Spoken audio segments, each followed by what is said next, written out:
So, andito tayo ngayon sa Galalan. Pupunta tayo sa ano nga ang tawag doon, Kyle?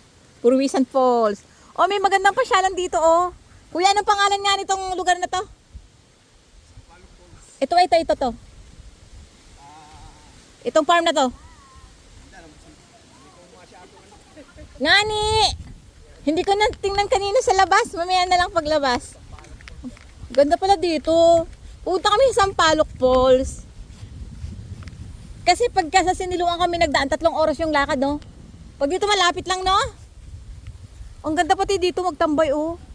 Pwede magdala dito ng mga kadate, yung mga bawal na kadate. Oo, yung mga walang ano, yung may mga yung mga kahati tapos walang gustong makakita, dito maganda. Ay, kailan ganda dito.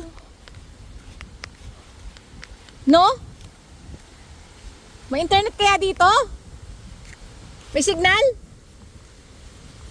Ay, ang ganda.